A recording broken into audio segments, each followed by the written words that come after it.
Everybody good? All right, first thing I'd like to say, this is the first statement I've made since the shooting. So the Conroe Police Department would like to extend our condolences to the Rios family for the loss of their family member. While knowing our words provide little comfort, our hearts understand your loss.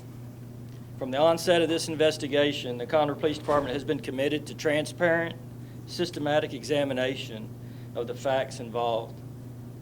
It is our belief that the Conroe Police Department conducted a comprehensive investigation with integrity and ethical fortitude, and the evidence is spoken. I would like to extend an appreciation to the Montgomery County Sheriff's Office, the Montgomery County District Attorney's Office for their assistance throughout the investigation. Thank you.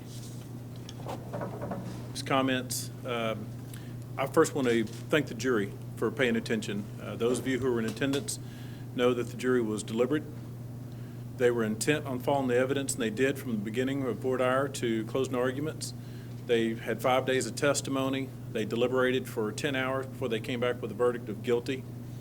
That is a jury comprised of citizens of this community, a panel that's truly reflective of this community.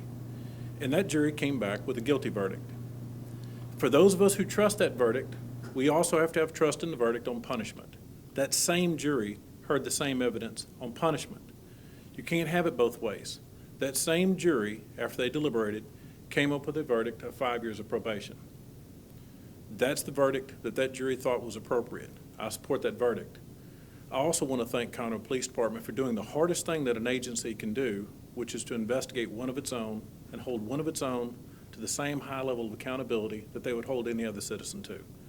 No one got preferential treatment. Conroe Police Department, the District Attorney's Office, and the Sheriff's Department all live under the same creed, which is we have an open door, but there is no back door to law enforcement in this community. Former Officer Blackwelder was held to the same standards as any other person in this community. He will forever hold a felony conviction. He'll lose his opportunities to have a livelihood within law enforcement. That's a stain that he'll have to live with for the rest of his life. That's the appropriate verdict. I also want to thank the Public Integrity Division. It's tough. Officer Blackwelder was known to many in our community, worked with people in our community, worked with officers here, detectives here. It was a difficult day for everybody. But yet I still think that that's something that the community should take consideration of. The fact that one of their own was held to the same standards as everybody else and was convicted in the same courtrooms that we convict habituals, child offenders, sexual molesters. This officer was treated no better than any other common criminal, and he got what he deserved, which is a conviction of guilty. Lastly, I want to thank the Sheriff's Department for involving themselves in a fray that they didn't have to. Their crime scene evidence team came in and testified straight down, and they knew that there would be difficulty in whatever the verdict would be because you've got two agencies that work in close harmony.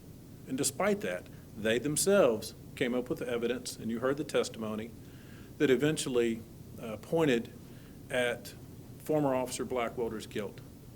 Former Officer Blackwelder would like to continue the narrative that his actions occurred in a split second, and that's not true. I'm probably most disappointed in the reaction of fellow officers who continue to believe the narrative that this occurred in a split second and that they would be second-guessed, and that's not the case. These actions took place over every opportunity and several opportunities to abandon his course of action.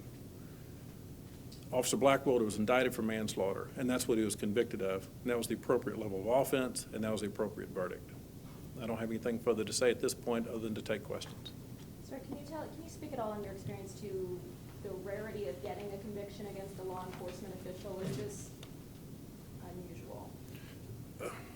I think that perhaps you don't recognize the bias in your own question, because oftentimes an officer's conduct is completely justified. And so if an officer has to use deadly force to defend himself, you would not expect an officer to be indicted. On the other hand, when an officer acts beyond what's lawful, I would fully expect him to be held accountable. And so many an officer has lost their career in Montgomery County. I have been on the side where an officer has lost his career and has gone to prison. And I think that that's the lesson, which is don't lie. When you get caught in a lie, you lose all your credibility. And so one lie just continues to snowball. And so if there's a lesson out here to people in law enforcement and the community, is embrace your conduct. Take your consequences. Stand up and tell the truth as to actually what happened, and then trust the people in your community to render a fair verdict. And so do I think it's unusual that an officer who has lied in a statement was found guilty? I don't think that's unusual at all, and in fact, I commend it. That's what should happen. What are the terms of his probation? It's a standard 5-year probation. The terms were assessed initially by the jury. And so because of the type of charges of manslaughter, and there was an affirmative finding of deadly weapon. And so no defendant can get probation from a judge under those set of circumstances. And so the only way that if you're found guilty with an affirmative finding of deadly weapon is to get a probation is to go to the jury. So the jury had the full range of punishment, and they could go on from probation up to 20 years. And so this jury came back with a 5-year sentence. The specific terms of the probation are determined by the court, and those are standard conditions of probation, which you can find in the Code of Criminal Procedure under Section 4212. And so violate no laws of this state or any other state or of the United States, maintain suitable employment. If you have children, you have to continue to pay your child support, those types of deals. Standard conditions are the only conditions I'm aware of at this point. Now, what about the other 2 charges? The other 2 charges were misdemeanor charges. And so the defense attorney, as part of a strategy, made a motion to sever. And so the charges in regards to filing a false report, or essentially lying about the conduct, were misdemeanors. The heavier charge was the manslaughter charge. The judge severed those, which means that we could proceed on those. But obviously, a second-degree felony is more onerous of a burden than a Class A misdemeanor. And so at this point, there'd be no reason to go forward on a Class A misdemeanor because the ultimate range of punishment is not contemplated within the felony range of punishment. So it'd be subsumed within what happened on the felony case anyway. Brett, why manslaughter over murder?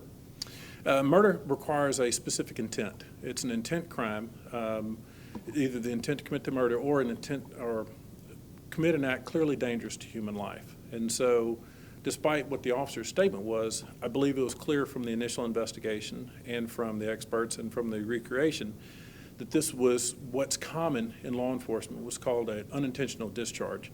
He was handling a Glock Model 22, which has a very unique trigger system, a unique safety system on the trigger itself. I think it was clear from everybody that in all likelihood it was an unintentional discharge. However, the way that he handled his weapon, and we're getting to specifics, officers are taught not to put their finger within the trigger guard. They're taught to index. When you start placing your finger within the trigger guard, bad things happen. And if you're intending them to happen, well, then that's fine.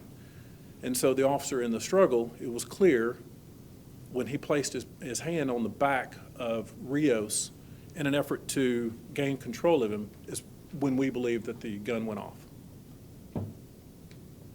So just to be clear, sorry, those 2 other misdemeanor charges will not be pursued? No, we'll end up dismissing those. I mean, it's, when you're looking at 2 to 20, and if a jury comes back with probation on the most severe case, the thought of going forward on the lie, the defense was, I was struggling for my life, I was passing out, and so if the jury had believed the defense of self-defense, then he would have been entitled to an acquittal.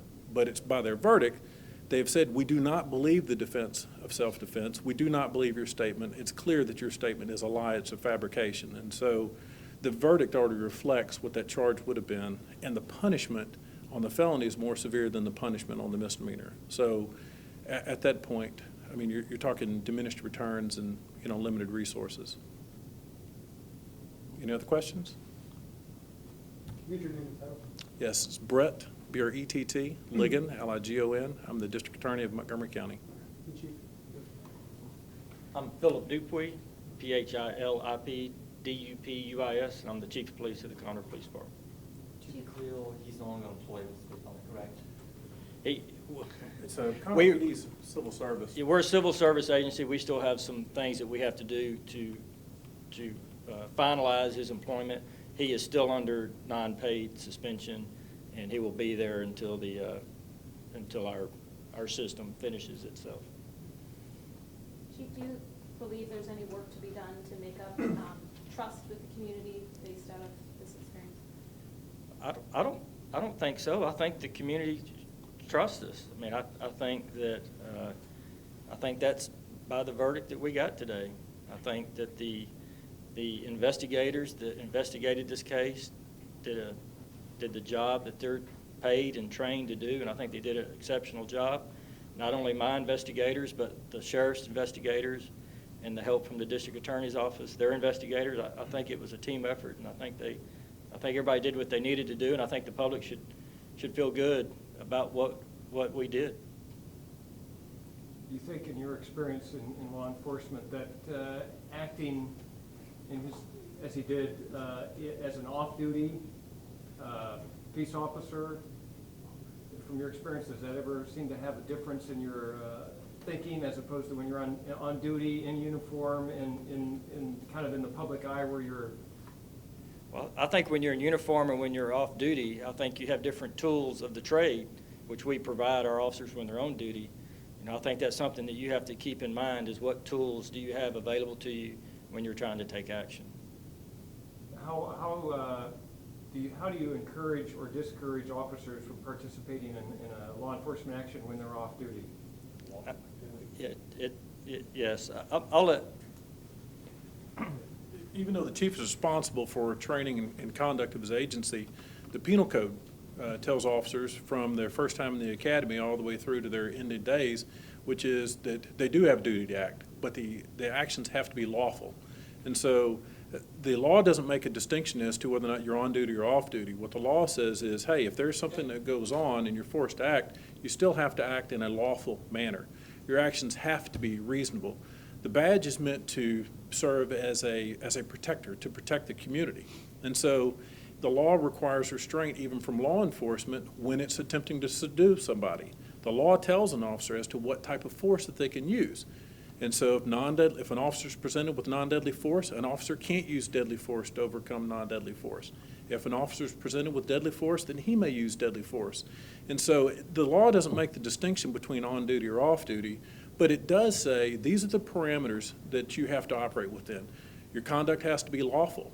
We fully expect officers and encourage officers to continue to do all the brave things that they do every day, which is to stop crime, enforce the laws, and protect the community. And officers do a great job. Every now and then, you'll have somebody or some event that defies their training, and because of poor judgment, they put themselves in a set of circumstances that sometimes get out of their control, and you get a tragedy. Sometimes those tragedies are accidents. Other times those tragedies are a crime. And that's what a jury's for, is to tell us the difference. Chief, do you think the sentence was failed today?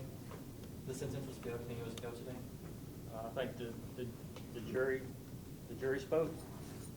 And you think that does lose? I think the jury spoke, and I have to go with what the jury said. Chief, the whole thing started at Walmart. You'll have a lot of calls at Walmart, not just here in Conroe. They get them in Porter, they get them all over Houston. Is there anything else to be done about the shoplifting there and the number of responses y'all are obligated to make? I'd have to look at that information to be able to comment on that. I'm not prepared to comment on that. All right, thank y'all.